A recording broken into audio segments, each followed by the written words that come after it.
네,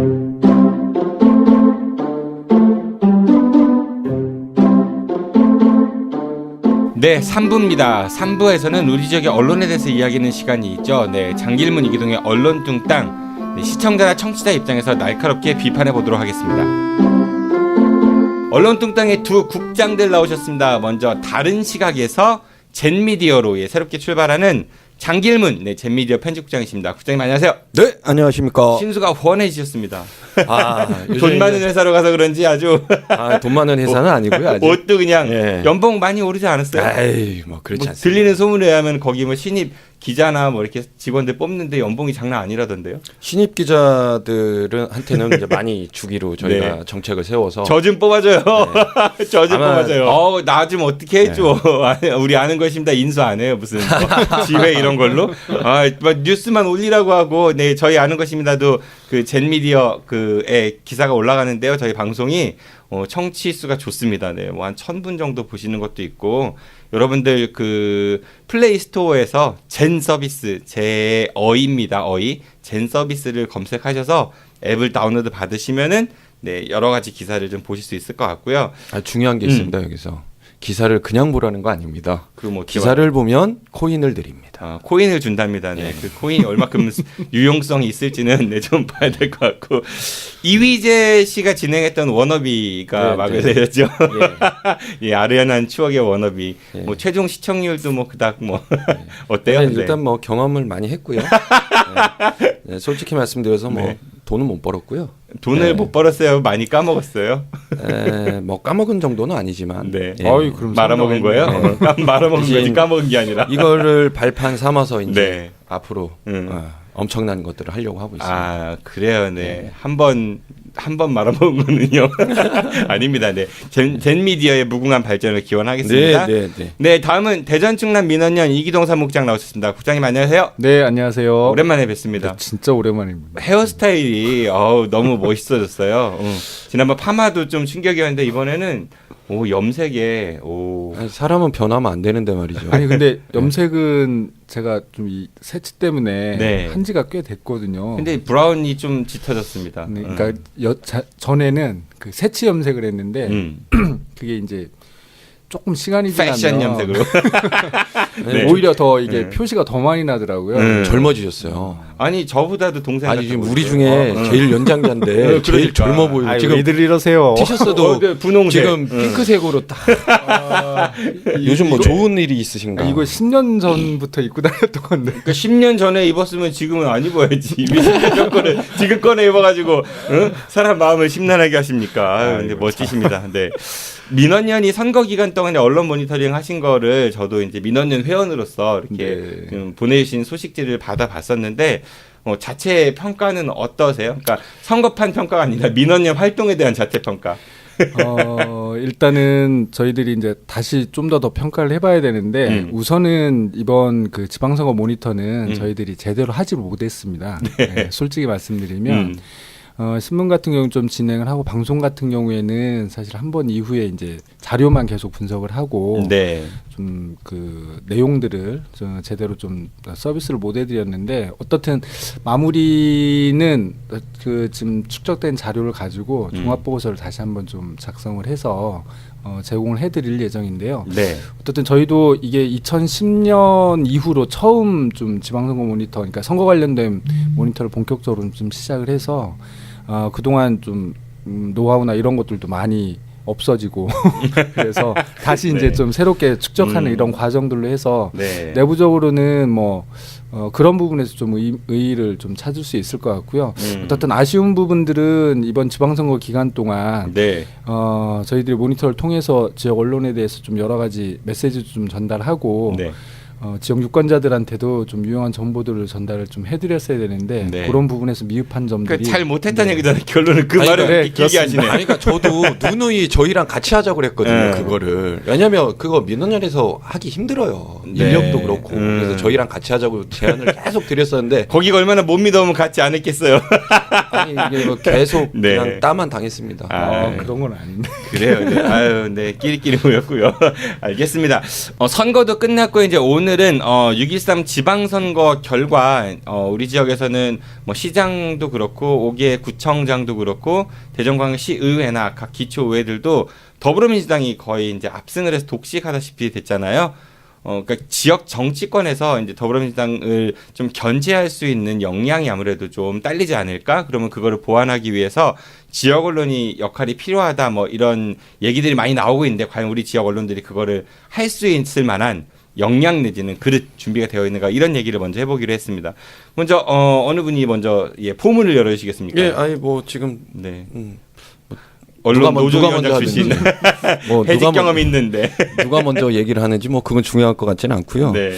그 선거 과정에서 보더라도 사실은 언론이 각 후보들을 정책적으로 얼마나 검증을 했는지 그리고 그거에 따라서 또 적절하게 반영이 됐는지 시민들에게 사실 그 부분은 굉장히 의문이죠. 네. 그러니까 아까도 저희가 사석에서 말씀드렸지만 각 언론사들은 후보들한테 광고 배너로 도배를 했거든요. 맞아요. 네, 네. 네. 이제 그렇게 광고를 받으면서 물론 광고는 광고고 기사는 기사대로 쓴 언론사들도 있어요. 어떻든 좀 말씀하셨지만 그 지방선거 기간 동안 지역 언론들 특히 지역 신문들의 보도가 좀 저희가 모니터를 좀 해보니까 네. 굉장히 문제가 좀 심각했어요. 사실은 지방선거라는 공간이 어떻게 보면 지역 신문들, 지역 언론들에게는 본인들의 존재감을 가장 극명하게 좀 드러내고 어떻게 보면 지역 그 유권자들, 지역민들의 신뢰를 좀 그 획득을 그렇죠. 해서 네. 절호의 찬스죠. 그렇죠. 거기에 그런 것들을 기반으로 해서 어떻게 보면 영업 확장이라든지 영업이라든지 이런 부분들도 굉장히 좀 확대시킬 수 있는 중요한 계기인데 사실 언제부터인지 이런 부분들에서 지역 언론들이 영 정신을 못 차리고 있는 것 같습니다. 그러니까 제밥에만 관심이 많아가지고 장사. 그렇죠. 진짜 아까 말씀하신 대로 배너가요. 제가 모든 언론사를 들어가서 다 봤거든요.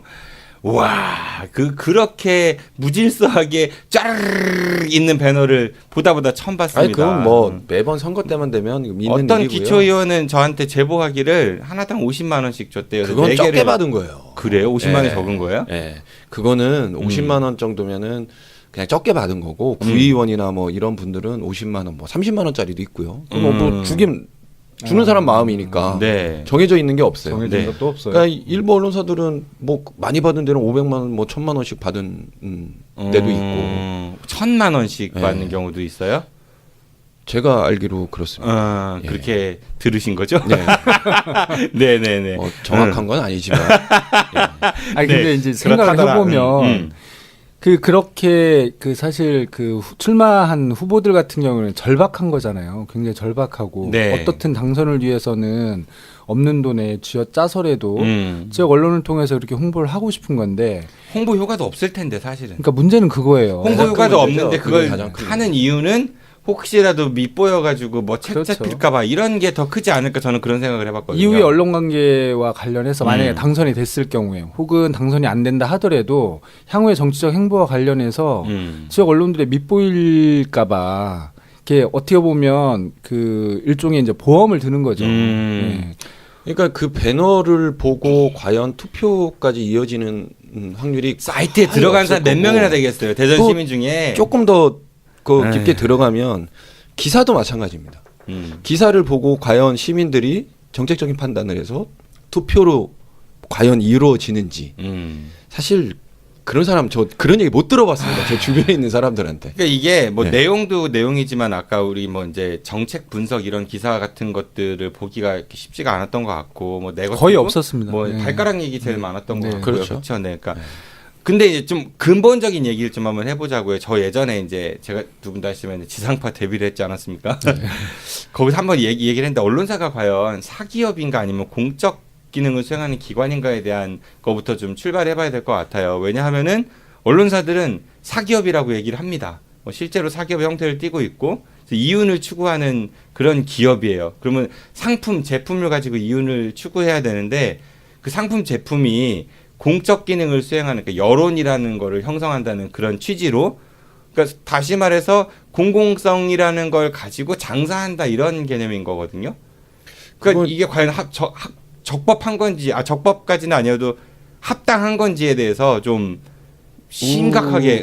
그 우리가 지난번에도 한번 이런 얘기를 한번 했었어요. 예.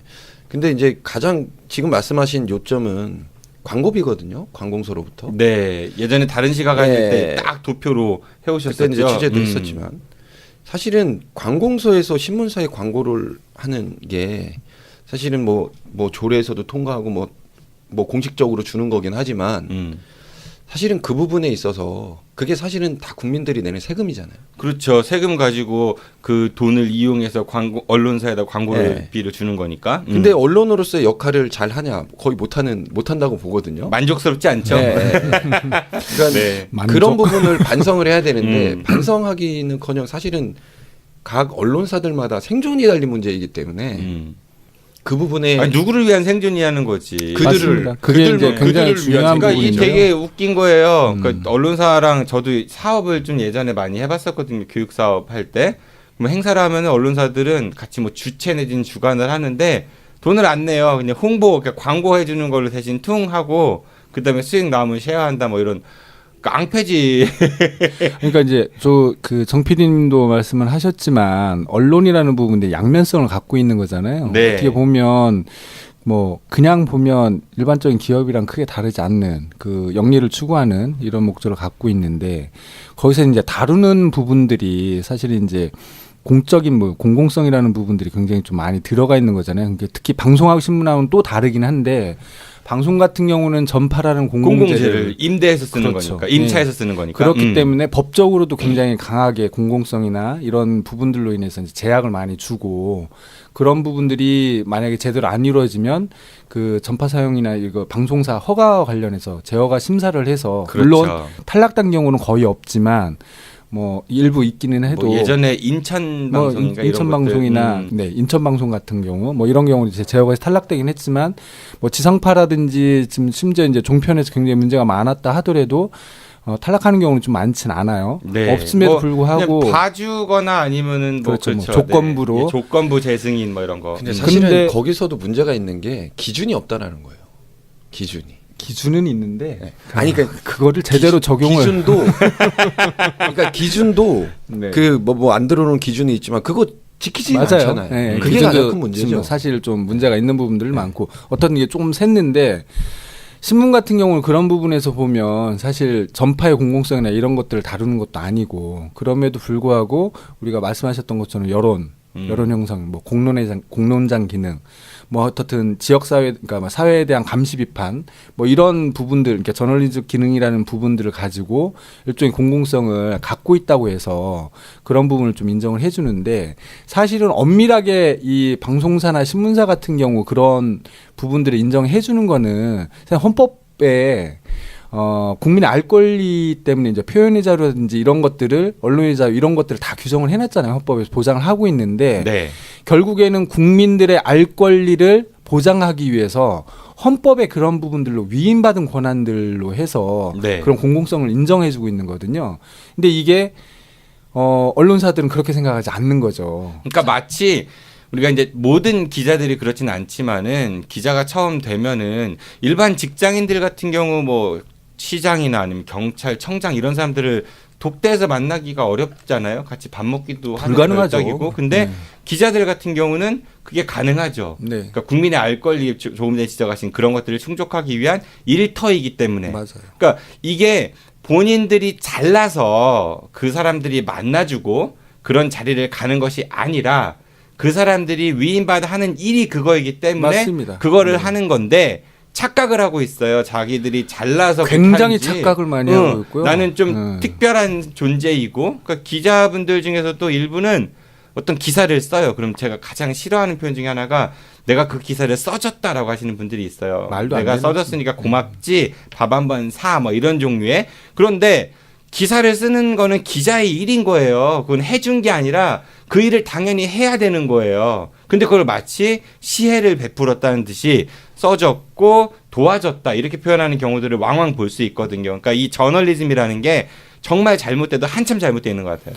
그러니까 기본적으로 언론사든 그 언론계 종사자들이 가져야 될 기본적인 자세는 그러니까 저널리즘이 기본적으로 누구를 위해서 복무를 해야 되는가라는 부분들에 대해서는 언론 윤리와 관련해서도 끊임없이 공부하고 끊임없이 질문하고 끊임없이 그 부분들을 어떻게 하면 더 보완할 것인가에 대한 고민들, 실행들을 해야 되는데 지금 현재 언론들은 그런 걸 거의 하고 있지 않죠. 그러니까 그렇다 보니까 지금 말씀하신 지방선거 국면에서도 그런 것들이 단순하게 돈벌이 수단으로 전락을 하는 거예요. 선거 관련된 정보라든지 선거 관련된 기사나 이런 부분들이 사실은 유권자들이 제대로 후보자들을 평가하고 누구를 뽑아야 되는지 일종의 이제 가이드라인들이나 이런 것들을 좀 제시해주는 역할들, 정보를 제대로 제공해주는 그런 역할들을 좀 해야 되는데 그런 거에는 지역 언론들이 관심이 없는 거죠. 그러니까 지금 전국적으로 그러니까 이거는 거의 비슷한 상황이에요. 각 언론사들 홈페이지를 들어가서 기사를 한번 보시면 정말 관공서 보도자료 그리고 관공서 저희끼리 하는 얘기 장군서 빨아주는 기사 뭐 이런 걸로 도배가 돼 있어요. 사실 지금 현재 지역 언론들이 보도하고 있는 내용 중에 많이 잡으면 한 80-90% 정도는 다 보도자료거든요. 그러니까 조금 더 심하게 얘기를 하면 시청의 홈페이지에 들어가서 보는 것과 사실 다르지 않아요. 언론사의 홈페이지에 들어와 있는 기사와 비교를 해보면 거의 글자 몇 자 다르고 똑같은 것도 많습니다. 이제 그런 것들이 이제 문제죠. 그렇죠. 네. 제가 녹음 기준으로 오늘이 7월 10일인데요. 그 아침 뉴스입니다. 우리 지역의 아침 뉴스였는데 그 지상파 뉴스입니다. 계룡에서 무슨 이번에 다가오는 어떤 제헌절 날을 맞이해서 뭐 거리에다가 뭐 태극기를 꽂고 이런 걸 하기로 했다가 뉴스였습니다. 그래서 그 국민의 세금으로 운영되는 그 전파를 빌려 쓰는 그런 언론 기관에서 뉴스로 한 지방 단체가 제헌절을 맞이해서 거리 단장을 한다. 이게 과연 21세기 뉴스로 맞는 건지. 그리고 그 방송사에 정말 기자분들 많이 계신데 그렇게 뉴스 채울 게 우리 지역에 없는 건지를 반문해보고 싶어요. 계룡시가 오는 17일 제70주년 제헌절을 맞아 태극기 달기 운동을 펼칩니다. 시는 각 가정과 기관, 단체 학교 등에 태극기 달기를 권유하고 마을과 아파트에는 안내 방송을 할 예정입니다. 또 오는 16일과 17일 이틀 동안 주요 도로변에 가로길을 개항해 대한민국 헌법 제정을 함께 축하하고 국방도시 계룡시의 이미지도 높일 계획입니다. 그러니까 이제 그런 부분들이 좀 그 지역 언론들을 접하다 보면 황당한 뉴스들이 굉장히 많은 거예요. 안 보게 네, 되죠. 네. 그러니까 중앙 방송 뉴스 보다가 지역 나오면 돌려버리죠 채널을. 네. 그런 경우들이 많죠. 그러니까 어떻게 보면 그런 부분들이 전파 낭비, 지면 낭비거든요. 굉장히 이제 큰 공공재들을 그냥 무의미하게 소비해버리고 허비해버리는 이런 부분들인데 사실 이제 지역 방송이든 지역 신문이든 그 지역 독자들이나 시청자들에게 그 제공될 수 있는 그런 분량 굉장히 적은 편이에요. 그 지역 방송 같은 경우에는 사실 모든 그 시간대를 다 그 쓸 수 있는 게 아니잖아요. 그러니까 뉴스 같은 경우에도 전국 뉴스가 나가고 난 다음에 9시 뉴스 같은 경우 메인 뉴스 나가고 나서 그 뒤에 붙여서 뭐 10분이나 길면 20분 정도밖에는 못 하는데 거기에 과연 그런 뉴스들이 배치가 되는 것들이 맞는 것인지 안타까운 부분들, 답답한 부분들이 굉장히 많은 것 같습니다. 특히 아침 뉴스 같은 경우 보면은 그 보통 우리 지역에 그 MBC도 그렇고요, TJB도 그렇고 아나운서 그 뉴스 읽어주시는 분들이 비정규직 분들이 많으시다면서요. 뭐 그 정직원들보다는 그것도 저는 좀 알고 나서 놀랬었고 어떤 그 같은 경우는요. 그 리포트 하시는 그 아나운서가요, 자기가 직접 마우스를 클릭하면서 뉴스를 읽어요. 그러니까 그게 과연 그 작년에 뭐 정상화를 위해서 시민의 품으로 돌려주십시오 이렇게 막 한참 하셨잖아요. 근데 그 돌아간 게 과연 시민의 품인지 아니면은 그러니까 아나운서들이 일단은 계약직이 좀 많은 편이고요. 그리고 이제 일부 아나운서들은 본인이 계약직으로 있고 싶어도 해요.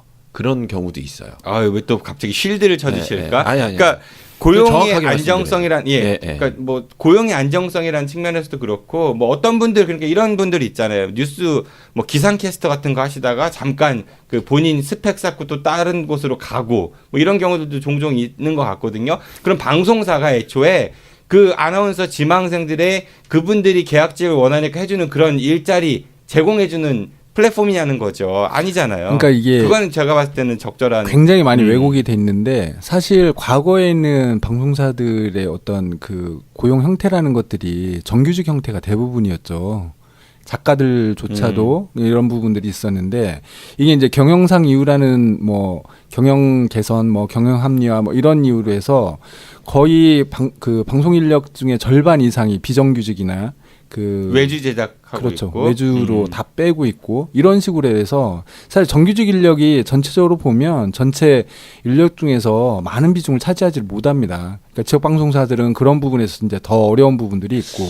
근데 제가 알기로는 그래도 정규직이 많은 걸로 알고 있는데. 뭐 그거는 비율적으로 나중에 따져보면 젠미디어가 한번 취재해 보시고요. 근데 아니 정규직이 비정규직보다는 사실은 월등히 많아요. 그러니까 이게 뭐냐면은 근데 이제 비정규직 저는 좀 생각이 달라요. 왜 그러냐면은 방송을 하나 만들 때 거기에 나오는 분들보다 그러니까 화면에 비춰지시는 분들보다 화면 밖에 있는 분들의 맞아요. 그 절대 인력수가 훨씬 더 많거든요. 작가부터 해가지고 여러 가지 뭐 조명 들고 계신 분, 카메라, 편집 되게 다양한 분들이 일을 하시잖아요. 그렇게 따져봤을 때는 저는 비정규직이나 아니면 외주 제작의 그 비중이 훨씬 더 많지 않을까 그런 생각이 듭니다. 근데 뭐 그거는 젠미디어가 한번 나중에 좀 취재해줘 보시고요. 네, 부탁 한번 취재 요청. 항상 어려운 거만 있으면 항상 저한테 이렇게 이루시 그 부분도 짱가니까.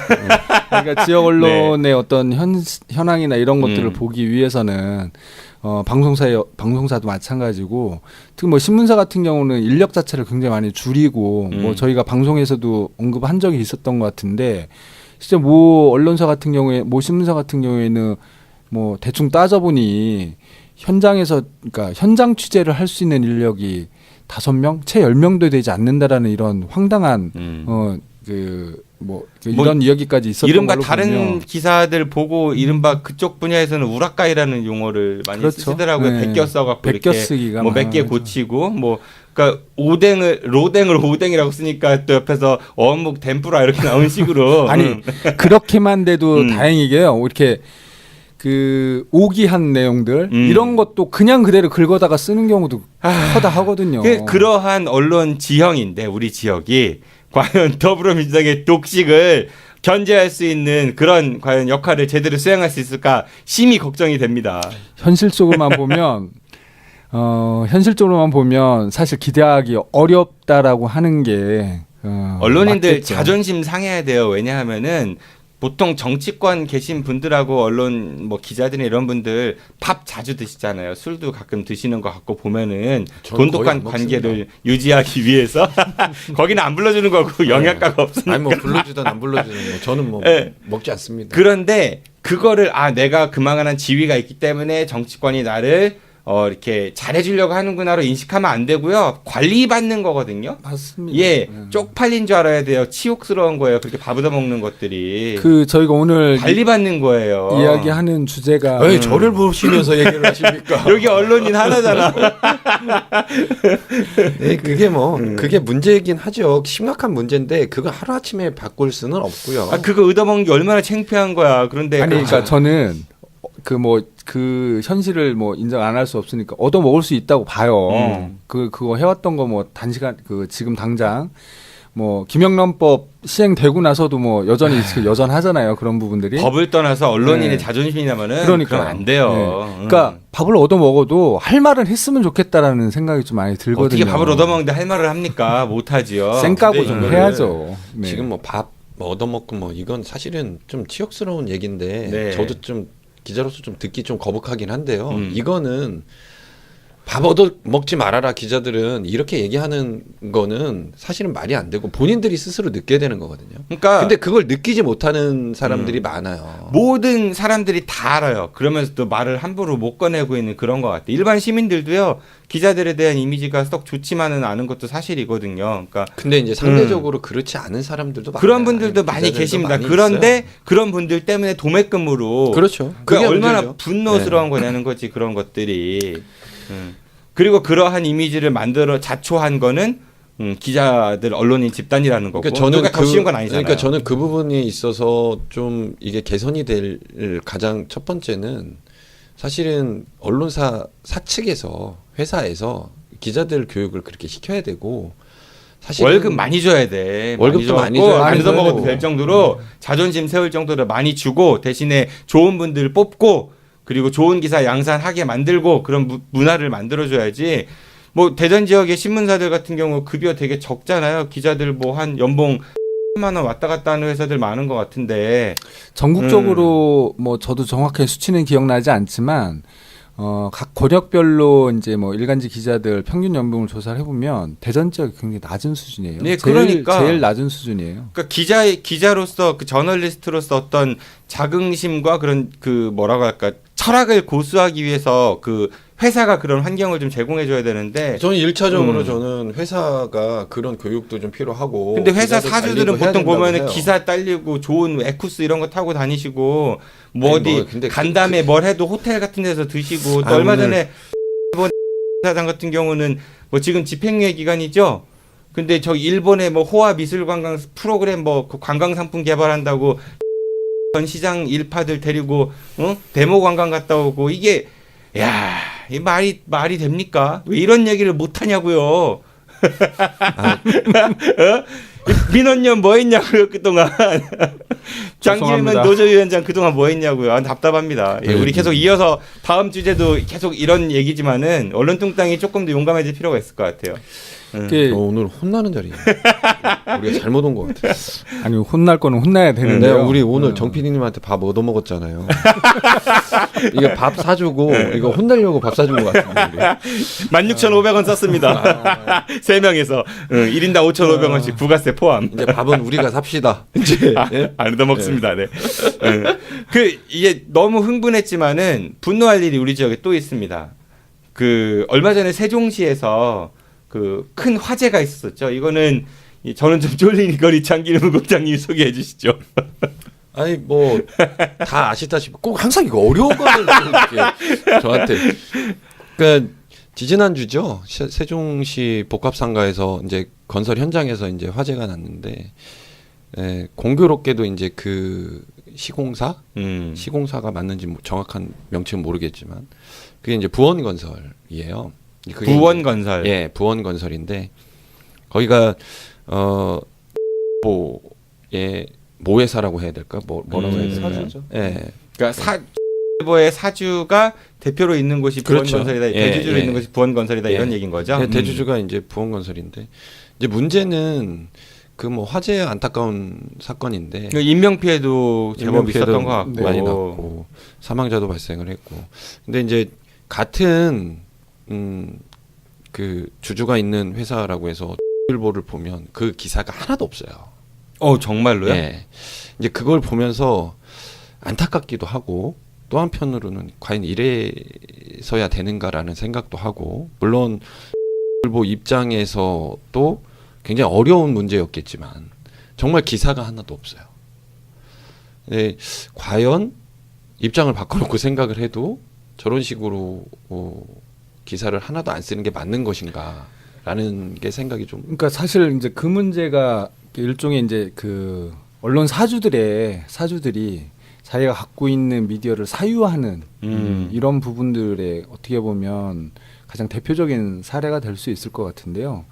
그러니까 우리가 오늘 방송에서 계속 처음부터 나왔던 게 언론의 공공성, 공적 책임 뭐 이런 부분들을 관련해서 이야기를 하는데, 그러니까 적어도 언론사라고 한다라면 본인이 사주라 하더라도 사회적으로 이게 이슈화되고 문제가 된 사안이라고 하면 최소한 뭐 비판이나 뭐 이런 거는 아니다 하더라도 객관적인 사실 보도는 할 수 있어야 되는 게 아닌가라는 생각이 좀 들거든요. 이제 그런 이유로 지금 뭐 몇몇 기자들은 좀 자괴감에 많이 빠져 있고. 저도 그런 이야기 많이 들었습니다. 그러니까 스스로 이거를 사실은 기사를 쓰고 안 쓰고는 뭐 기자들이 뭐 일차적으로 문제고 뭐 회사에서도 그거에 대해서 뭐 권한이 있긴 하지만 그거에 대해서 뭐 내부 기자들도 굉장히 침울해하고 있죠. 아니, 그러니까 이 부분과 관련해서 좀 최근 이제 대비되는 사례가 있는데요. 부산일보가 지금 사장 퇴진 운동에 들어갔거든요. 네. 그렇죠. 그러니까 부산일보도 뭐 그동안 이제 뭐 부산 지역에서는 유력 일간지고 굉장히 권위도 인정받고 있고,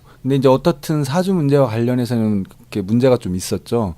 근데 최근에 불거진 문제는 지방선거와 관련해서 그 사장의 와이프가 출마를 했어요. 음. 자유한국당 이쪽에 이제 공천을 받아서. 근데 당초에는 사장이 내부 직원들한테 이런 부분들을 그 부산일보를 활용하지 않겠다. 뭐 이런 부분들 이렇게 했는데 그 내부 직원들한테 메시지나 이런 부분들로 해서 은근히 이제 그렇게 그 영향을 미칠 수 있는 이런 행위들을 한 거죠. 그러니까 이제 부산일보 그 노조를 비롯해서 구성원들이 그거에 대해서 발끈한 거죠. 발끈하고 이거는 정말 신문사 사주로서 할 행위도 아니고 문제가 심각하다. 그래서 퇴진운동까지 돌입을 한 이런 부분들이 지금 진행 중인데 그런 거를 보면 저희 지역 언론들, 그러니까 저희 특히 이제 지역 신문들이나 이렇게 보면 사주의 어떤 일탈이나 아니면 그 위법행위라든지 문제가 좀 있는 도덕적으로 심각한 문제가 있는 이 부분들과 관련해서 내부 구성원들이 그런 부분에 견제를 할 수 없는 이런 상황들이 지속이 되고 있거든요. 아무 말도 못해요. 기자가 아니라 그냥 그 직장인, 그 회사에 충성을 강요하는 직장인처럼 느껴질 수도 있을 것 같아요. 그러니까 일종의 이제 거세 당한 네. 그 언론인들이라고 볼 수 있지 않을까 이런 생각도 좀 듭니다. 그 기자들 입장에서 보면 같은 기자로서 좀 많이 안타깝고요. 본인들은 쓰고 싶었을 거예요. 네, 저는 대부분의 기자들의 마음은 그랬을 거라고 생각을 해요. 근데 이게 회사 위에부터 내려온 건지 아니면 편집권을 갖고 있는 편집국장이 지시를 한 건지 그것까지는 뭐 파악이 둘 다겠죠. 파악이 안 되지만 지금 예를 들어서 그냥 소위 일반 사람들이 아는 사람들이 얘기할 때 그러면 부원건설 회장님은 왜 만드신 건지 생각을 한번 해봐야 되지 않을까 싶어요. 원래 사고라는 거는 나면은 안 되지만은 그 살다 보면 사고가 발생할 수는 있어요. 하지만은 그거를 언론사가 자신들하고 관련 있다는 이유로 보도를 안 하는 거는 정말 그러니까 사고 난 것도 문제지만은 그거를 외면하는 거는 정말 그러니까 덮거나 외면하려고 한다라면은 그건 더 큰 문제인 것 아니 이게 같고. 지금 덮은 거죠. 사실은 덮은 거잖아요. 그러면서 그 언론이 누구를 감시하고 누구를 말도 안 비판하겠어요. 되는 자신의 그런 일에 상황이죠. 대해서는 이렇게 입을 다물고 있으면서 그러니까 내로남불의 전형적인 모습 중에 하나지 않을까 싶고 손바닥으로 하늘 못 가리잖아요. 그러니까 이런 언론사는 차라리 그냥 이런 말하기 정말 가슴 아프지만은 존재 이유를 모르겠습니다. 근데 전국적으로 보더라도 사실은 건설회사가 신문사나 언론사를 갖고 있는 경우가 많이 있거든요. 이제 건설회사뿐만이 많습니다. 아니고 일반 좀 큰 기업들이 언론사의 대주주인 경우가 많아요. 우리 지역 같은 경우도 뭐 그렇죠. 거의 그런 격인 거고. 네. 이제 뭐 그거는 그렇다 치더라도 언론의 기능을 좀 제대로 역할을 해야 되는데 그걸 못 하기 때문에 욕을 먹을 수밖에 없는 거죠. 그러니까 언론 사주들 입장에서는 어떻든 지금 적자가 나고 운영이 쉽지 않은 거잖아요, 현실적으로. 그럼에도 불구하고 이거를 그 갖고 있는 이유는 다른 데 있지 않습니다. 사업적으로 도움이 되기 때문에 갖고 있는 거거든요. 그러니까 같은 게 부원건설이 모기업이고 사주가 이제 거기 그 같이 운영을 하고 있는데 언론사로서 가질 수 있는 지역의 개발 정보라든지 이런 것들이 엄청나거든요. 이런 부분들이 사실은 언론 윤리적인 측면에서 보면 취재 과정에서 얻은 그런 정보들은 사적으로나 뭐 이렇게 이용돼서는 안 된다라고 되어 있는데 또 지역에 이제 그 언론사 사장으로서 유관기관 뭐 이렇게 모임이라든지 이런 부분들을 통해 가지고 어떻든 자신들의 영향력이나 자신들이 사업적으로 도움받을 수 있는 이런 인맥들, 네트워크들을 구축하는데 가장 목적이 있는 거거든요. 그렇다 보니까 정작 언론을 그 제대로 운영할 수 있는 인력이라는 기자들의 채용이라든지 기자들이 질적으로 더 그 기자로서 제 역할을 할 수 있게끔 만드는 이런 지원이나 이런 것들은 거의 하지 않으면서 그냥 신문만 나오면 되는 이런 구조로 지금 운영을 하고 있는 게 지역 언론 현실이라고 볼 수 있습니다. 그 부원건설에서 기자들을 그 사태 해결하는데 이용하지만 않았으면 좋겠어요. 뭐 보도 안 한 거는 뭐 그것도 창피한 일이긴 하지만 기자들을 이용해서 사태 해결하고 관공서 다니면서 그런 건 좀 안 했으면 좋겠어요. 궁금한 건 못 참는 정 PD가 새로운 사람들을 만납니다. 정 PD의 엮인 사람.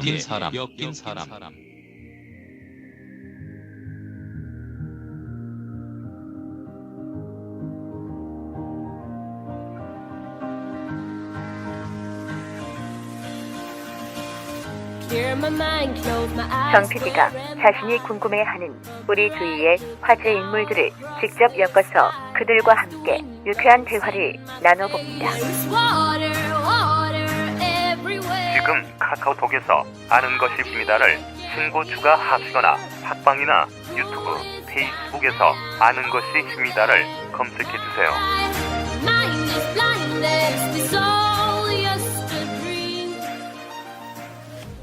네, 지금까지 장길문 이기동의 언론 뚱땅이었습니다. 우리가 오늘 두 가지 이야기를 나눠봤는데, 그러면 마지막으로 우리 민원역 이기동 국장님께서 더불어민주당이 이번 지방선거 때 이제 대전 지역의 정계를 장악을 했습니다. 이거에 관련해서 지역 언론이 과연 견제와 감시를 제대로 할 수 있을까? 이거에 대한 한 말씀 부탁드립니다. 네. 네, 사실 민주당의 독식과 관련해서 우려가 되는 부분들도 있고, 뭐 한편으로는 기대되는 부분들도 있겠죠. 그런데 문제는 어떻든 지역 언론이 이런 상황 속에서 제 역할을 해줘야 된다라는 그런 여론들이 굉장히 많습니다. 근데 이제 그동안 계속 이야기를 했지만 사실 지역 언론의 현실적인 부분으로 보면 제 역할을 못할 것 같다라는 그런 전망들이 우세한데,